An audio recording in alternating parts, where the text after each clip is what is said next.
It's very windy outside today, so I do apologise if that is being picked up by the camera. Hello everyone, welcome back to my channel for a brand new Mystery with Mollie. If you are new around here, if you've never seen my face on your screen before, then hi, my name is Mollie, and I post true crime videos like this every single week. So if you think that that is something that you might want to stick around for, then please do subscribe, and don't forget to switch on the little notification bells that YouTube will let you know whenever I post a new video. This week we are going to be talking about a solved serial killer case, a serial killer from Louisiana. Over a span of about 10 years, starting in the mid-90s, several women would go missing and be found brutally murdered across the city in Louisiana where this case took place, and it soon became clear to the police upon just looking at the bodies of these victims that this particular killer enjoyed engaging in sadistic acts with their corpses after their deaths, more so than the actual killing part of the crime. What he did to their bodies was so twisted and horrific that this serial killer even gave himself the nickname of the monster, because only a monster could have done to these poor women what he did. Join me as we delve into the chilling case of the other Baton Rouge serial killer. But quickly before we get into the case, I would just like to say a massive thank you to Kitsch for very kindly sponsoring this section of the video. Kitsch is a brand that has now become a staple part of my hair care routine. They make shampoo and conditioner bars that are vegan and cruelty-free and that contain no parabens, sulfates or phthalates. We're about 3 months into 2024 now, and for once I'm actually still making effort to stick to my New Year's goals. As you guys know, one of them was to be a bit more sustainable, and Kitsch has helped me to make that switch from using bottled bathroom products to their solid bars, which are obviously so much better for the environment, and I've personally found have been so much better for my hair too. Kitsch's bars contain rice water protein, which helps to stimulate hair growth and also to strengthen your hair and prevent breakage. It helps to improve hair texture and shine and to balance the scalp, and overall since I've started using it, I just feel as though my hair is a lot healthier.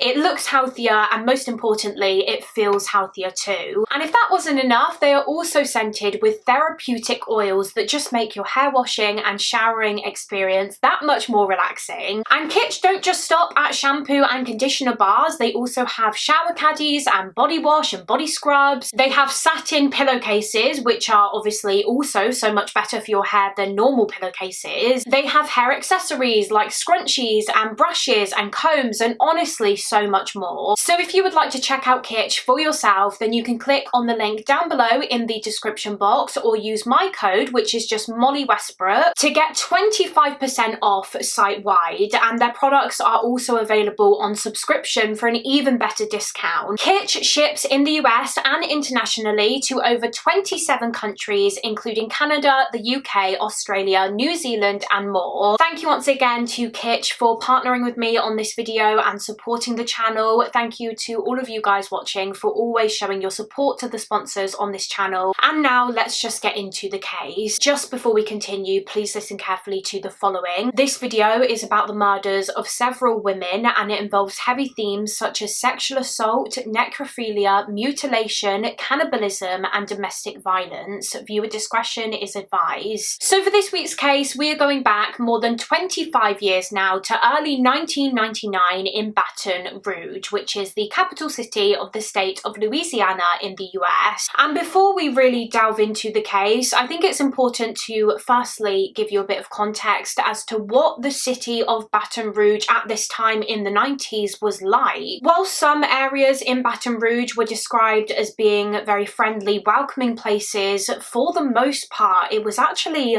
a very dangerous place to live at the time. Crime rates were extremely high, homicide rates were very high, there were a lot of murders happening, and there were quite a few serial killers operating around Baton Rouge at one time, including of course the one that we're going to be talking about today. A lot of drug activity, gang activity, sex workers on the street. It was not a safe place to live at all, to be honest, and it was not an uncommon occurrence for Baton Rouge police to be notified of a dead body having been found, and that is exactly what happened on the 5th of January 1999. That day, some squirrel hunters contacted the police, alerting them to the body of a young black woman woman that they had just found near a remote construction site at the very end of a rural road in the East Baton Rouge area. So police were immediately dispatched to the scene. They obviously found this deceased woman who was naked. She was lying naked on the ground. She was lying on her back, and it almost seemed as though she had been posed. One of her arms had been positioned above her head, one of her legs had been bent, and just from how her body looked, it was obvious that she had been brutally murdered. She had injuries all over her body. One of the detectives involved in this case described in a documentary that I watched how it literally looked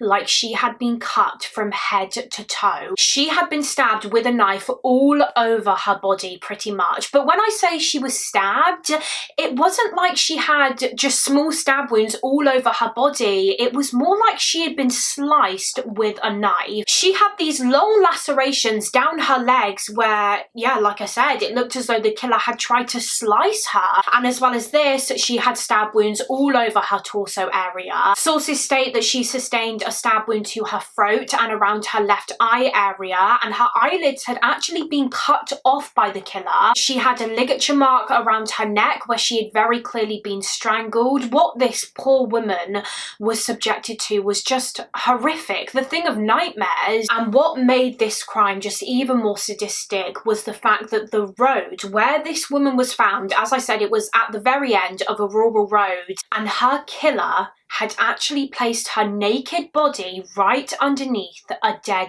end sign, which is just harrowing. That was clearly done on purpose. The killer got some kind of enjoyment out of that and thought that it was humorous, placing his murder victim underneath a sign which read dead end. Now, something that the police immediately noticed when they arrived at the crime scene was that there wasn't really any blood around, so it was clear that this woman had been killed elsewhere and then brought to this location where she was dumped. But also there wasn't actually much blood at all on her body, which seemed incredibly strange given the amount of injuries that she had. You would have expected her to have been absolutely covered in blood, but quickly the police realised why she wasn't. It was actually established that the reason there wasn't much blood on her was because the majority of her stab wounds and the cuttings to her body had actually been made post-mortem. She had been hacked at and sliced with the knife after she was already dead. As I understand it, it was the strangulation via the ligature and also the stab wound to her neck which was her cause of death. But it was after her death when the killer decided to essentially mutilate her body, which just that in itself already tells you a hell of a lot about the perpetrator. It suggests that for them, the actual killing aspect of this crime wasn't what did it for them, what brought them pleasure. It was more what they did after the murder, being able to cut up their victim's body, experiment on them, almost use them as a toy, which brought them gratification, most likely sexual gratification. It was the act of mutilating a deceased woman that this killer enjoyed. The police scoured the scene for any evidence following the discovery of this woman's body, but unfortunately nothing was found. Although having said that, during her autopsy, a hair was discovered inside of her mouth. It was actually a pubic hair, and when this hair was tested, scientists were able to determine that it had come from a white male. But that was it. That was all the police knew about this killer at this point, that he was a white man. But what about the victim? Who was she? What was her name? Well, when her fingerprints were taken and they were run through the police databases, luckily they found a match, because this woman had actually been arrested before just for a minor crime, but her fingerprints identified her as being Catherine Hull. She was a 29-year-old woman who, according to one source, lived on North Street in Baton Rouge. Unfortunately, there isn't really much information online about Catherine that I could find, apart from the fact that she struggled with drug addictions and that she also worked as a sex worker in Baton Rouge in order to fund her addictions. So she was going out at night alone, walking the streets looking for clients, and we can guess that that is probably what led to her being murdered. I believe she disappeared just the evening before her body was found on the night of the 4th of January, so perhaps she was picked up by someone pretending to be a client, pretending that they were going to pay her for sex, when in actual fact they had far more sinister intentions and they brutally killed her. So the investigation was launched into the murder of Catherine Hall, and actually just the day following the discovery of her body in an area about 20 miles away from where she was left, the police found Catherine's ID and also her jacket, the jacket that is believed she was wearing on the night that she vanished, and it had just been discarded on a fence. It had been draped over this fence, and the police did find a lot of blood on the fence, blood spatter. There was quite a lot of blood in this area in general, which led the police to believe that this was where Catherine was killed. She was murdered in this spot, and then her body was probably driven 20 miles away to the dead end road where she was found. And this theory was further backed up by some more evidence that was found near the fence. It was a plastic zip tie, and when the police looked closely at this zip tie, they realised that it matched up with the ligature mark on Catherine's neck. It was clear that this was the weapon that had been used to strangle her. The killer had placed a zip tie around her throat and pulled it as tightly as they could. Unfortunately, nothing in the way of forensic evidence was really found on her jacket. The police couldn't find any fingerprints belonging to the perpetrator or anything, and sadly over time Catherine's case actually started to go cold. The police couldn't identify any solid suspects. Again, all they had established about her killer was that he was a white male, but that was it. That was all they knew. And as does happen with these cold cases, eventually days without answers turned into weeks, weeks turned into months, and months turned into years. Years without any justice for Catherine Hall. But then, over 4 years after Catherine's murder, in 2003, another very brutal, very similar homicide seemed to occur. It was the 11th of October 2003 when a young boy was on his bicycle and he was cycling along a wooded area not far from his home in the East Baton Rouge parish area of Louisiana. Apparently this boy's dog was actually missing at the time, so he was going around the woods looking for the dog,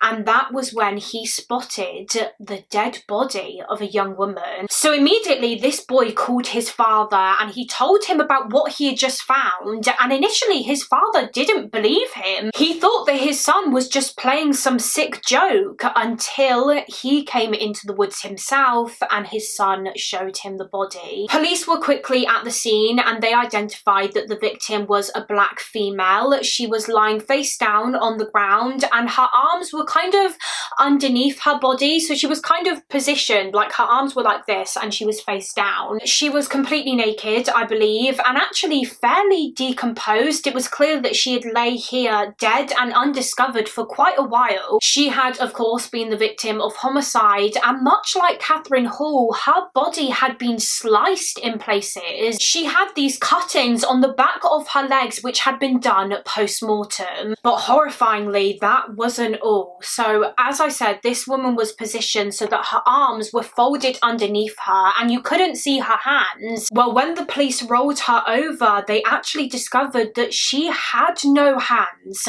Her hands had literally been severed off after she was dead. Had the killer done this in an effort to hide her identity so that she couldn't be identified through fingerprints perhaps? The police did search through the rest of the area for her missing hands, thinking that maybe the killer had disposed of them in another part of the woods, but they didn't find anything. And it was clear due to the lack of blood at the scene that this woman was killed elsewhere and then her body was brought to this location, and her cause of death was ultimately established to have been strangulation. She had a ligature mark which looked exactly like the ligature mark that Catherine Hall had around her neck. It looked like this second woman had also been strangled with a zip tie. So pretty quickly the police drew connections between these two cases, between the murder of Catherine Hall back in 1999 and the murder of this victim in 2003. There were so many similarities between these two murders which suggested that they were linked. Both victims were black women women. Both had been strangled. Both were found nude. Both bodies were left in very remote, quiet areas in East Baton Rouge. Both their bodies had been sliced and mutilated post-mortem. And when this second victim was identified, the police discovered that the similarities didn't end there. She was eventually identified as being 45-year-old mother of three, Johnny Mae Williams. And it was actually because of one of her children that she was even identified as being the victim. Her daughter called the police to report her mum as missing, and when her daughter's DNA was compared to that of the victim, it was found to be almost an exact match. It was her mum that had been murdered. Johnny Mae Williams was known to her loved ones as just being a very nice and special person. She was said to be incredibly good at cooking and also doing people's hair. Apparently she would often do her friends' hair and her neighbours' hair, just do little hairstyles for them. She just seemed to be a very friendly and caring woman. However, much like Catherine Hall, she also had her demons. Sources state that she also struggled with drug addictions and that she too worked as a sex worker, and she would go out along the streets at night looking for potential clients. So that was yet another similarity between Johnny and Catherine. And as I understand it, Johnny Mae Williams actually disappeared about 9 months before her body was found. She was found in October of 2003, but she went missing and was presumably killed in January of that same year,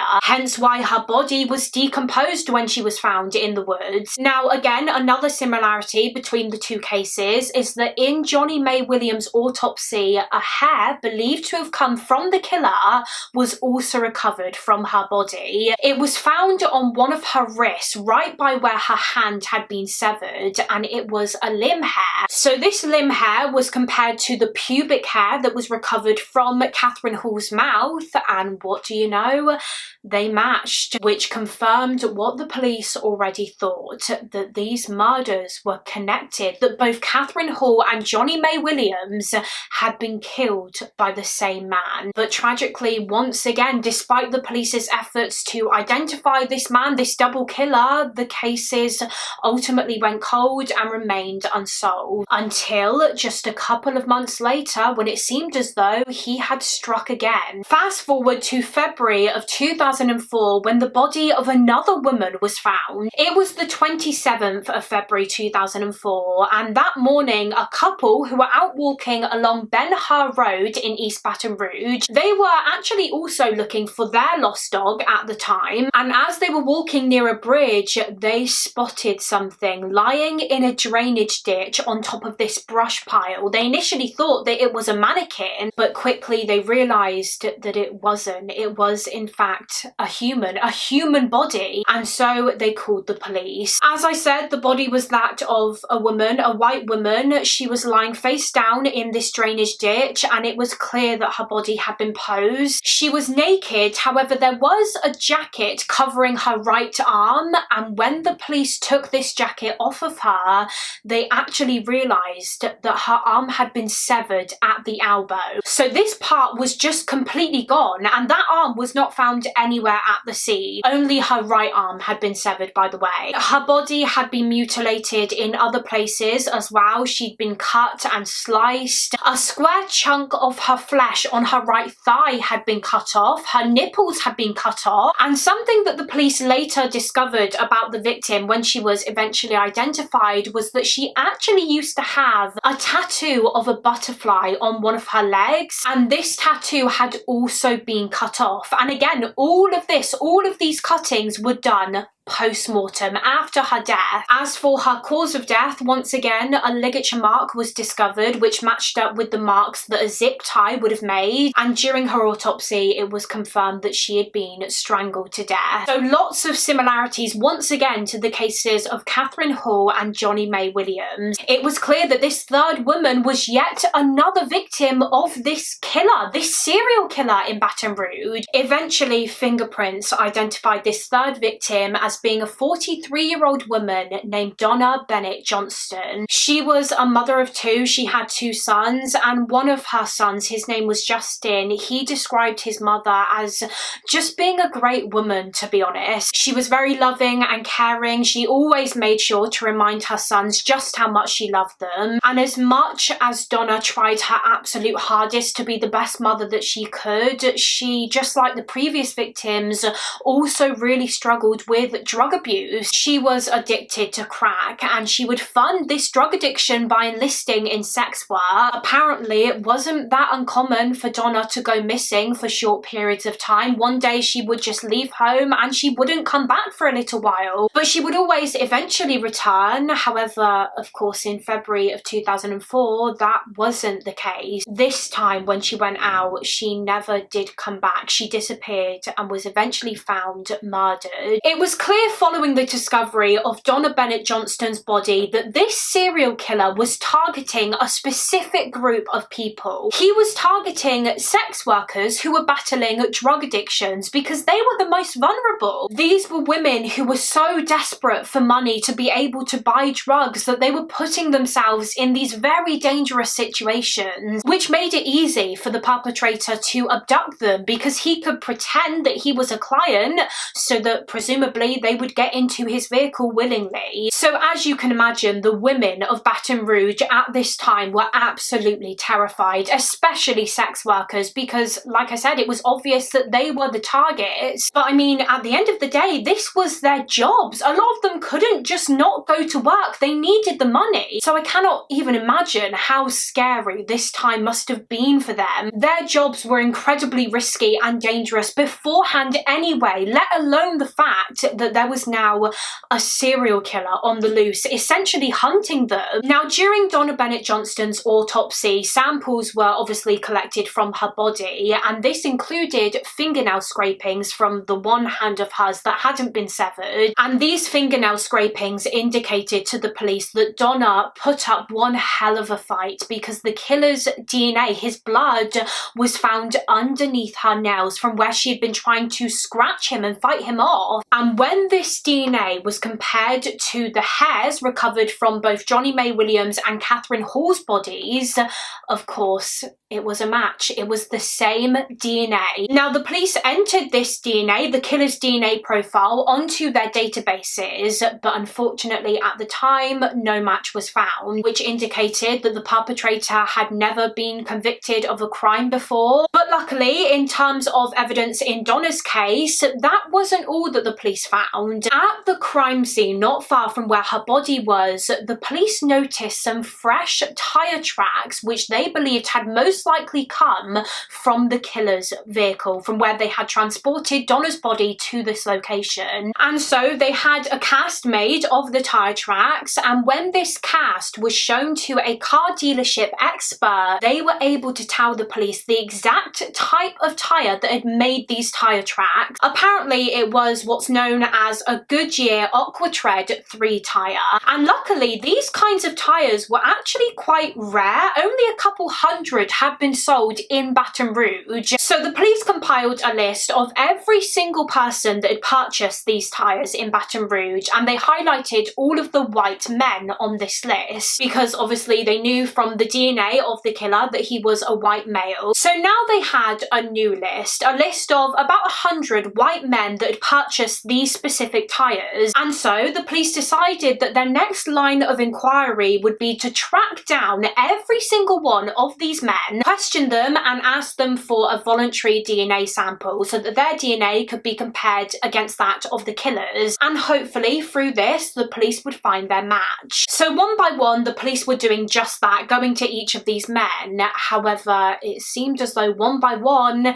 each man was being ruled out. They couldn't link any of them to the murders, or at least that was until they got to one of the very last men on this list. And when they went and spoke to him, the police really thought, hang on a minute, maybe this is our guy. Maybe this is the serial killer that we've been looking for. It was a man named Sean Vincent Gillis. He was around his early 40s by this point in 2004. He lived in a house on Virgin Road in Baton Rouge with his girlfriend. Her name was Terry Lemoyne. He didn't work. He was unemployed at this time. He didn't have any kind of criminal record. For the most part, he just seemed to be a very normal, nice guy. He was actually described as being a bit of a geek, to be honest. He was very much into like Star Trek and science fiction and stuff like that. He definitely didn't seem the type that would have been capable of committing such heinous crimes against women, but his car did have the specific aqua tread tyres that the police believed the killer had. And so on the 28th of April 2004, detectives went to Sean Gillis's home to speak with him about the homicides that they were investigating. They sat down with Sean in his back garden, told him why they were there, that they were investigating the murder cases of 3 women in Baton Rouge, and Sean was fully aware of this. He said that he had heard about the cases on the news, and interestingly, Sean actually said that he was rather good friends with one of the victims, Johnny Mae Williams. He said that Johnny Mae kind of worked as his cleaner for a period of time. He would pay her to clean his house, and he also said that they would go out in his car and smoke marijuana together occasionally. He even said that at one point he and Johnny Mae were kind of more than friends. They developed a sexual relationship, I'm guessing behind his partner Terry's back. I don't believe Terry was aware of this. So now, not only is there a potential link between Sean and the murders because of his tyres, but also the police now knew that he had a link to one of the victims, Johnny Mae Williams. But that wasn't all. You see, the detectives also started asking Sean some questions about the crime scenes where the 3 women were found. They asked him if he was familiar with the crime scenes, if he had ever been there before, and he said yes, actually. He said that he had been to the area on Ben-Hur Road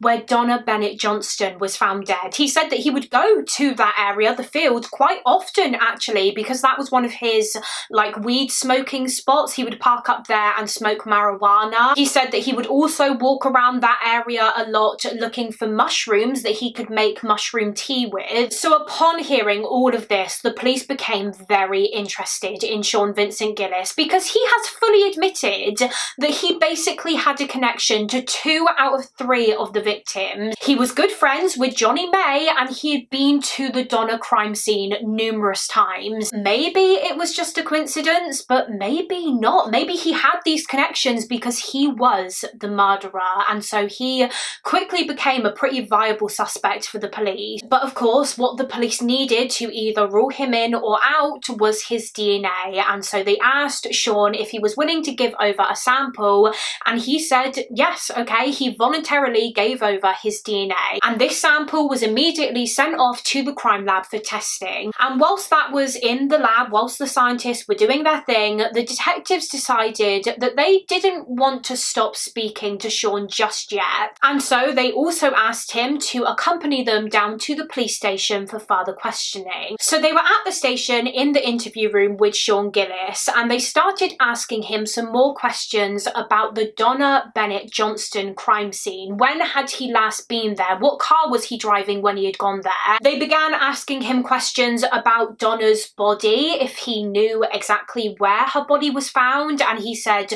no. He said that all he knew from the news was that she was found in a drainage ditch, but he didn't know exactly where in the ditch. And then they started talking to Sean about the tyre tracks. They said that the tyre marks at the Donna crime scene indicated that her body had been transported to that location by someone with tyres exactly like the tyres that Sean had on his car. And remember, by this point, the majority of white men who had also purchased these tyres had already been ruled out. So I think the police had a pretty strong feeling that Sean was the guy. He was the killer. So yeah, they were talking to him about these tyre tracks, about how they essentially believed that they had come from Sean's car, and so were hinting that he was the murderer. And his response to this in his interview was denial. He said that he was not the killer. It wasn't him who had taken Donna's body there in his car. And there are actually video clips of Sean's police interview on online, so I'll try and play a couple where I can. The other thing we wanted to talk about, when's the last time you were ever around that field? We're talking about where she was found. That was about the weekend before the incident. What was happened? Found. I had some beer, needed to go to the bathroom real bad, and knew I wasn't going to make it to the house, and so I just went to go pee. I was just going back there, pull up there. I was just going to stop at the gate, but the gate was like busted open, so I'm like, okay. Oh, it was already up? Pulled in, yeah. Can you understand why we would want to question you about this? Yes, I can. If you were in our position, would you want to question? If I were in your position and I did, I'd be lax not doing it. I'm just saying, I'm not your guy. I'm really not. From those tracks, it appears she was unloaded from that vehicle and thrown into that canal. She was not unloaded from my vehicle. Did you ever go by the crime scene? Afterwards, no. I don't have a desire to see a murder scene. I don't have a desire of any of that. I mean, I've seen pictures on the internet of crime scenes like the Manson murders, the Black Dahlia murders. I'm like, that's grisly enough. The Black Dahlia murder, what was that? That was some actress way back, it was either 30s or the 40s. Oh, really? That they had killed her, cut her in half. Really? The autopsy photos are grisly. Oh, really? You saw the autopsy photos? Yeah. Oh, no, not autopsy, crime scene photo. Well, no, there is one of them with reports on the slab. If I were a guilty person, you'd probably have me cracked.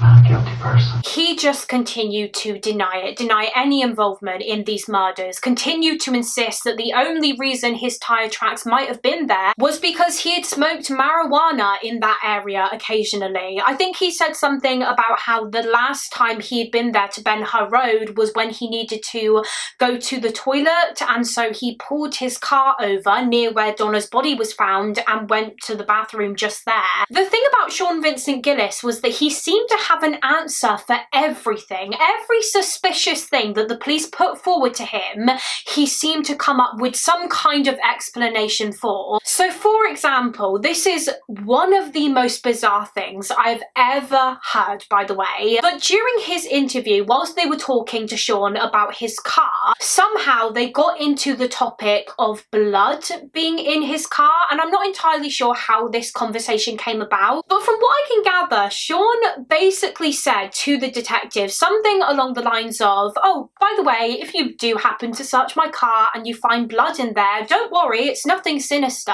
He actually said that not long after he got the car, his partner Terry had a period, and he said that she was bleeding so heavily during this period that it looked like a massacre had happened in his car. His words, not mine. He said that there was blood all over the front seat in his car where Terry had been sitting, and so the police said to Sean, okay, so we might find blood in the front seat, but there shouldn't be any in the back seat, right? And just in case they did find blood in the back seat, Sean said, oh, well, we had the windows open when she was on her period, so period blood was just flying around everywhere in the car, and the wind probably blew it into the back seat. I mean, what? I genuinely don't know how to respond to that other than, what a load of absolute crap. That just isn't something that happens, is it? Like I said, that is one of the most bizarre and dumb explanations that I've ever heard a killer give for why blood might be found in their vehicle. So anyway, Sean's questioning continued, and eventually he started to lose his patience a bit, I think. He didn't like that he was being questioned as a potential suspect, and so he basically said that he was leaving. Got one thing to ask you. They're waiting on the judge right now, so it's going to be a few minutes. I want to know what you want for dinner. I'm going to go get you something to eat. You got a book in there? No.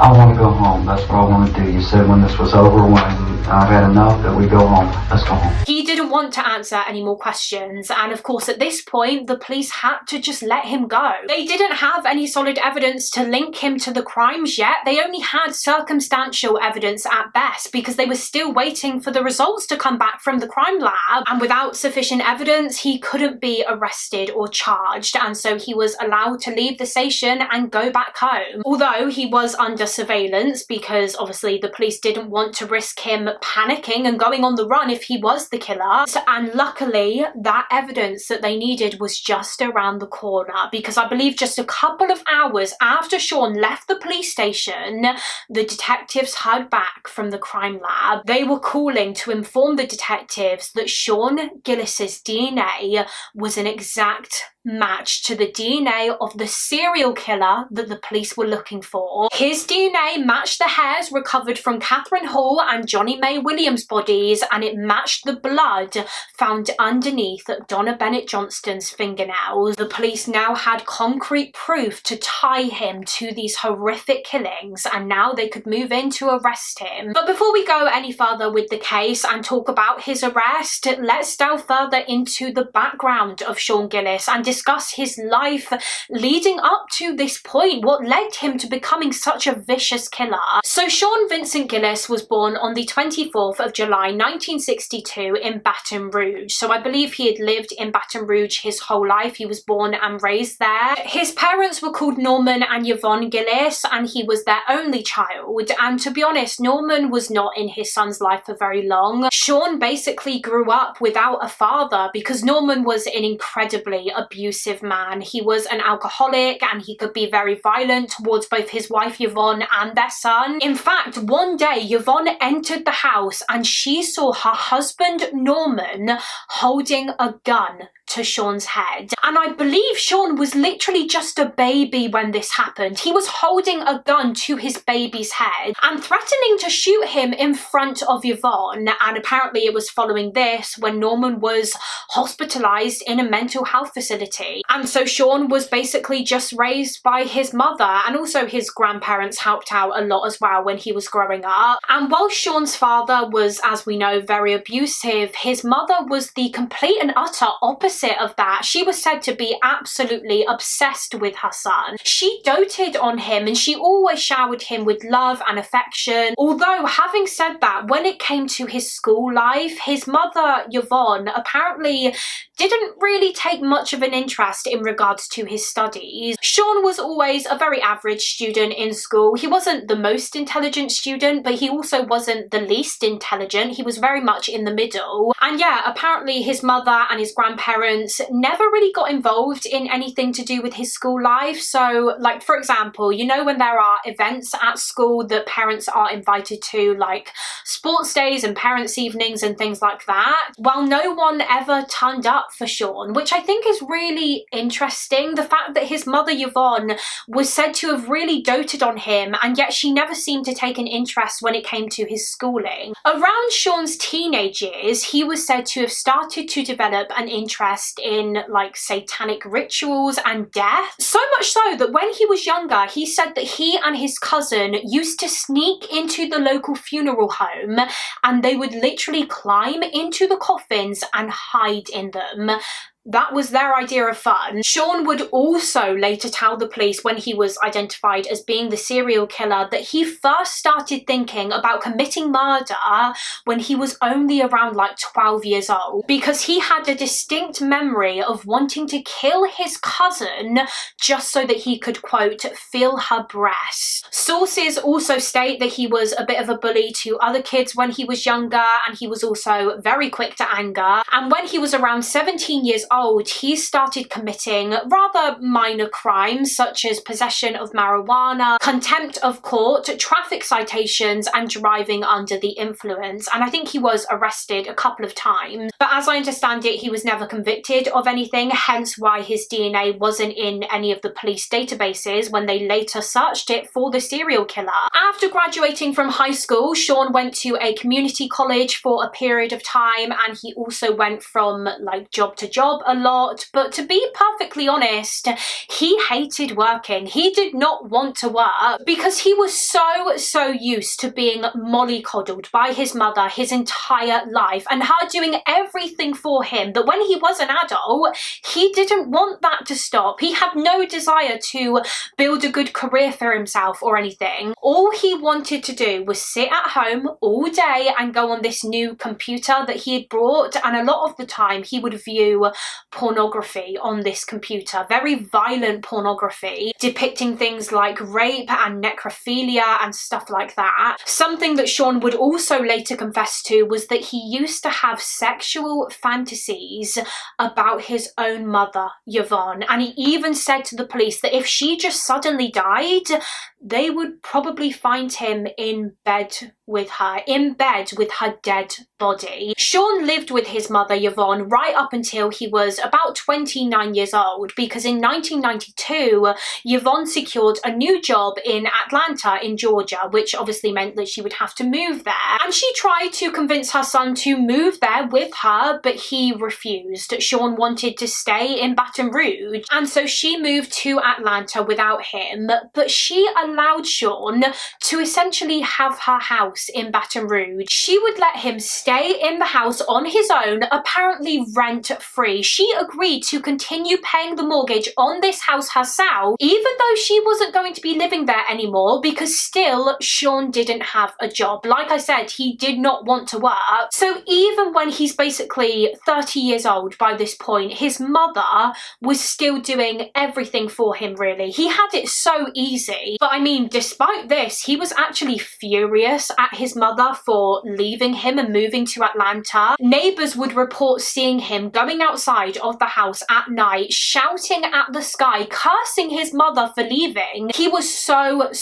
angry. He felt like he had been abandoned by her and he was so lonely. But this feeling of loneliness didn't last too long, as in 1994 he met the woman that would go on to become his partner, Terry Lemoyne. Terry and Sean met via a mutual friend of theirs. They got along really well. They seemed to have really similar interests. Terry, like Sean, was also very much obsessed with all things science fiction and Star Trek. They just really hit it off, and so they started dating. And Terry described this feeling of safeness when she was around Sean. She never ever felt like she was in danger around him. He was never violent towards her, never raised his voice. She honestly described him as being like a teddy bear. She always felt safe with him, which is just crazy when you think about it, that he could be so nice and gentle with Terry, and yet with other women he was this sadistic, twisted sexual predator. And Terry just had no idea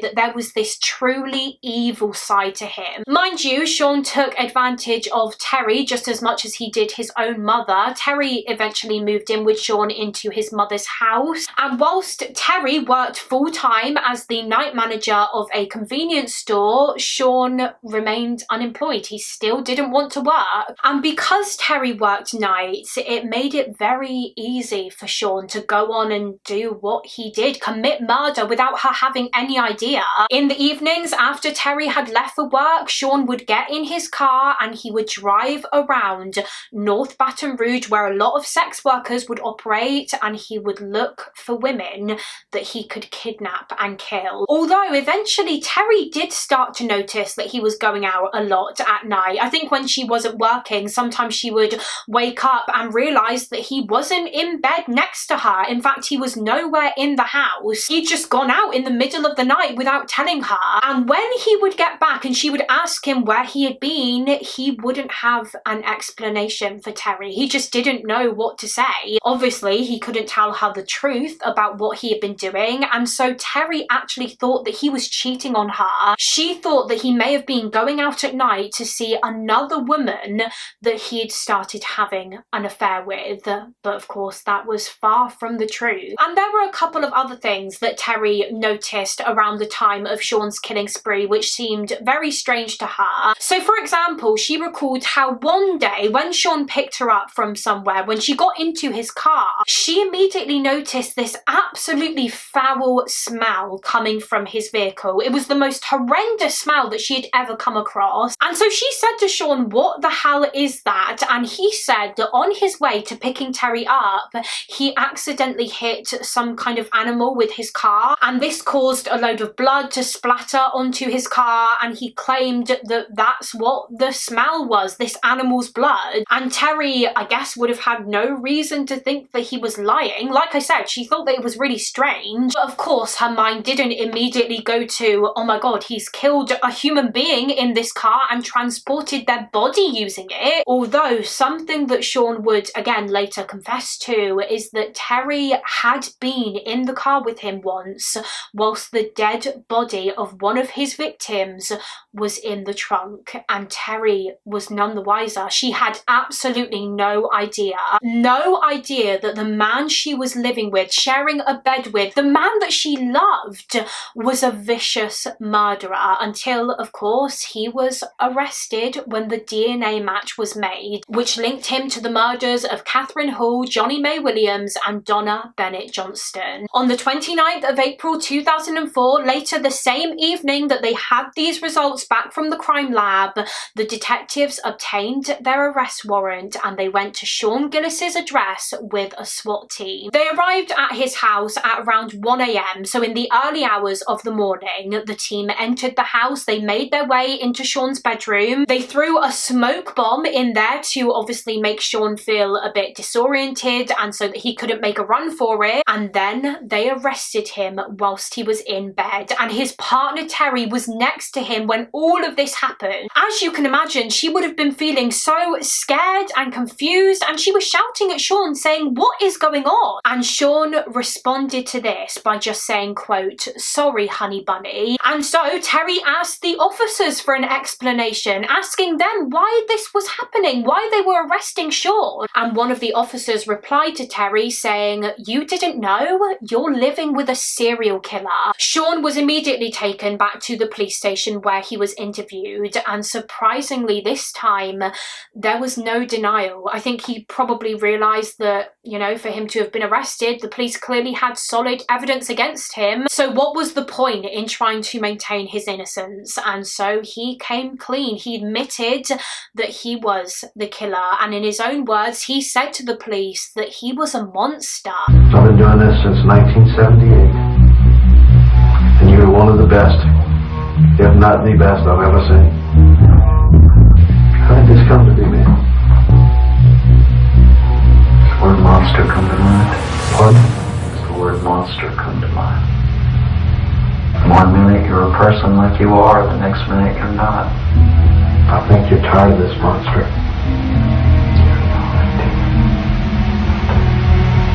I know you're tired of this monster. You want to see him? What kind of tools did you bring with you for the monster brain? One case, it was a fishing knife. What case was that? Johnny Mae? Got her hands off of a fishing knife? How about Donna? Pocket knife. What about Catherine?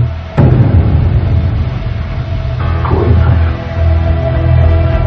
Sean admitted that he was the one who killed Catherine Hall, Johnny Mae Williams and Donna Bennett Johnston. He said that once his victims were in his vehicle, he would grab a zip tie and quickly throw it around their neck and secure it, because once they were in the zip tie, he had full control. He knew that they wouldn't be able to do anything to free themselves from it. And horrifyingly, he even demonstrated in his interview to the detectives exactly how he would do this. So I'll play the video clip for you now. Donna had some type of on the neck or something. What would like a strangulation type mark? What caused that? Something that needs to be outlawed, because it does make death by asphyxia so easy. Had you developed that idea from something you saw or read, or? No. Is that true? I just said, man, this thing would be lethal. How did it get to a point, though, where you were able to get that around your neck? A demonstration? Okay, I'm not going to touch you. No, it's okay. Device in hand. Round. Okay. But But Sean Gillis's confession far from ended there. He didn't just confess to the murders of Catherine, Johnny Mae and Donna. He admitted to the police that he had way more victims than that, victims that he just hadn't been linked to yet. In total, Sean Gillis confessed to the killings of 5 more women, making his victim count 8. The first murder that Sean ever committed actually took place the same year that he met his partner Terry back in 1994. It was a woman named Anne Bryan, and she was actually a lot older than his other victim. She was 81 years old and living in a retirement home when she was killed. And late in the evening on the 20th of March 1994, Sean Gillis broke into this retirement home in Baton Rouge, which wasn't too far from where he lived, and he made his way into Anne's bedroom. Now, her door had actually been left open that evening because one of the nurses was due to be coming to Anne's room to give her a checkup at some point that night, and this open door obviously made it very easy for Sean Gillis to gain access. Sean told the police that initially he intended to rape Anne. He said that he didn't intend to kill her, he just intended to rape her. However, when he began touching her, Anne just started screaming and she wouldn't stop, and so Sean pulled out a knife and he proceeded to stab Anne over and over again to silence her. Sources state that she was stabbed more than 50 times, mainly in her chest area, in her head, her throat had been cut, and she had also been stabbed in her genitals too. I mean, the sheer terror that this poor elderly woman was subjected to is just horrific. Anne was found dead by staff the following morning, I believe, and at the time the police had no idea who had committed this murder. Anne's case went cold until, of course, Sean Gillis confessed to killing Anne over a decade later. His next known victim after Anne was Catherine Hall in January of 1999, who we've obviously already spoken about, and then following on from Catherine, he killed a woman named Hardy Schmidt in May of that same year. Hardy was 52 years old, and I think she was the only victim, or one of the only victims, that Sean kind of stalked before he killed. He had basically seen Hardy while she was out jogging one day, and he quickly realised that this was something that she did often. She would often go out on a run, and for about 3 weeks he just watched her, secretly watched her while she was running. He probably got to know her everyday routine, knowing where she lived, what route she would run along, what time of day she would go out for a run, until finally on the 30th of May 1999 he decided that this was the day that he was going to strike. As Hardy was running, Sean Gillis literally drove his car into her, which caused her to be pushed into a ditch. He then got out of his car, approached her in the ditch, put a zip tie around her neck, which, by the way,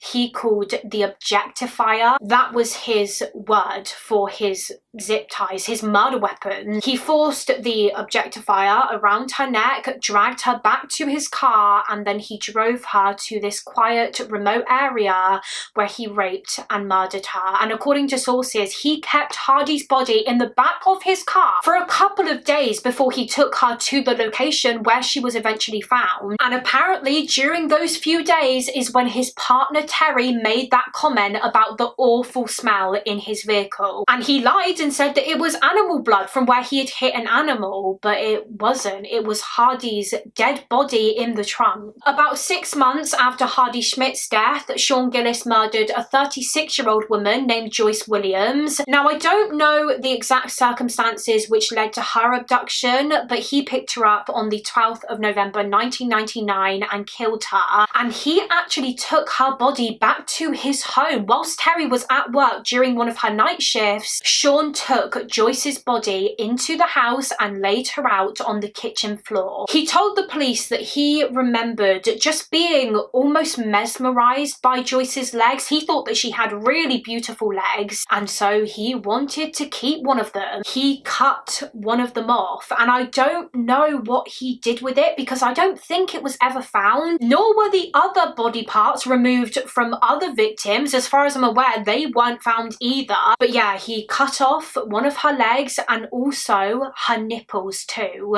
and some sources state that he ate Joyce's nipples. So not only would he engage in necrophilia with his victims, he would also engage in cannibalism. Afterwards, he tried to clean up his kitchen as best he could with a load of cleaning products. However, of course, when forensics would search the house years later, police said that luminol made the floorboards light up like a Christmas tree, because of course luminol is a chemical that can detect where blood has previously been by basically making it glow in the dark. In January 2000, Sean Gillis killed 52-year-old mother of three Lillian Robinson, who according to sources was also a sex worker who battled drug addictions and alcoholism. I imagine Sean picked her up pretending to be a client just like his other victims who were sex workers, and then I believe Lillian's body wasn't found until about a month later in a swamp area about 30 miles away from Baton Rouge. And I touched on this briefly at the start of this video, but Baton Rouge is no stranger to serial killers, and I think the reason why a lot of these murders were not linked to Sean Gillis until his confession was because during his murder spree, another infamous serial killer named Derek Todd Lee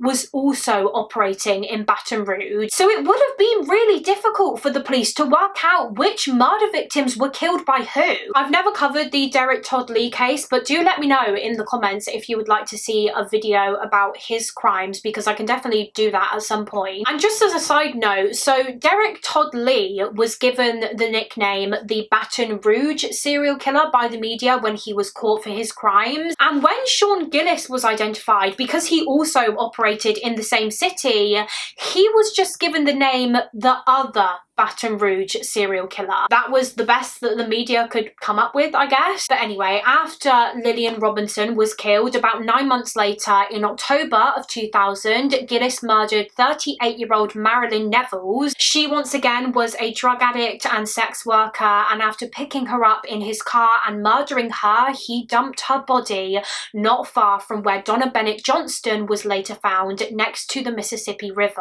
And then following on from Marilyn, we know that Johnny Mae Williams was killed in October of 2003. Gillis brutally murdered Johnny despite the fact that he literally told the police she was a friend of his. He also admitted to the police that after cutting Johnny Mae's hands off, he literally painted her fingernails.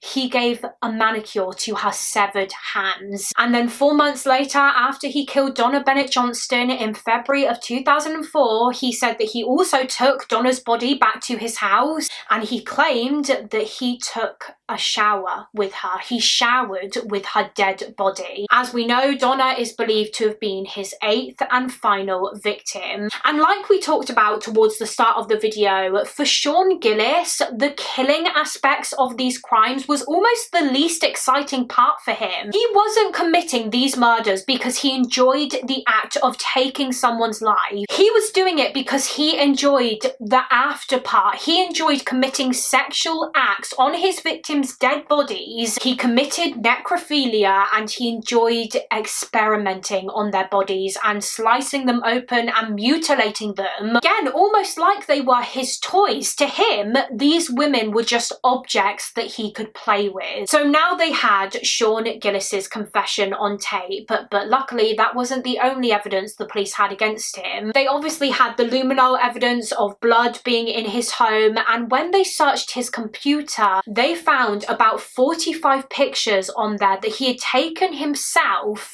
of Donna Bennett Johnston's dead body. He had taken so many pictures of her corpse where he posed her in different positions. These pictures were clearly his trophies. He wanted to keep them so that he could always go back and look at them and remember what he had done to her. Some sources also state that he had also taken pictures of some of his other victims. I don't know exactly who, but I think the majority of the pictures that he had were of his last victim, Donna. So because of the evidence evidence, it was looking like the police had a rock solid case against him and that they would be able to convict him of most, if not all, of the murders. However, as it would turn out, this would be a lot trickier than they first thought, because of the fact that in Gillis's first interview, before he'd confessed to anything, he actually made a comment to one of the detectives about wanting a lawyer. He said, quote, "You know, I think I really should have brought a lawyer." And of course, as soon as an offender asks for a lawyer during an interrogation, the police are required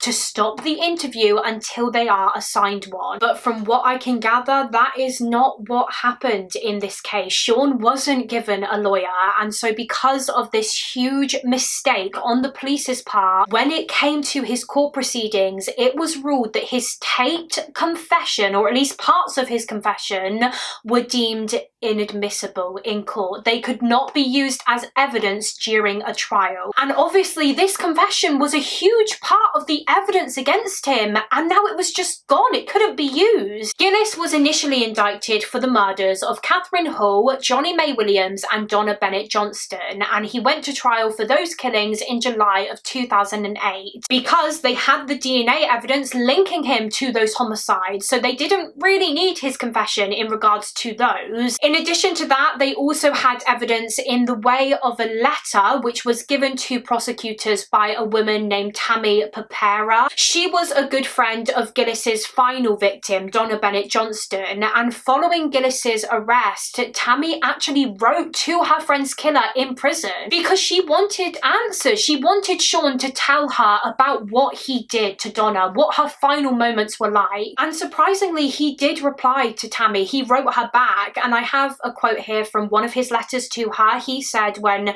describing Donna's murder, quote, "She was so drunk it only took about a minute and a half to succumb to unconsciousness and then death. Honestly, her last words were, 'I can't breathe. I still puzzle over the post-mortem dismemberment and cutting. There must be something deep in my subconscious that really needs that kind of macabre action.'" And as I said, Tammy gave this letter over to the prosecutors to use as evidence against him, and at the end of his trial, he was found guilty of first-degree murder. Now, the prosecution were hoping that he would receive the death penalty, but due to the jury deadlocking during the penalty phase, he was actually just given 3 life terms, life in prison without the possibility of parole. He was also ultimately convicted of the second-degree murder of his 4th victim, Joyce Williams, but unfortunately, due to the fact that his video confession couldn't be used as evidence, he couldn't be convicted of all 8 murders that he had admitted to.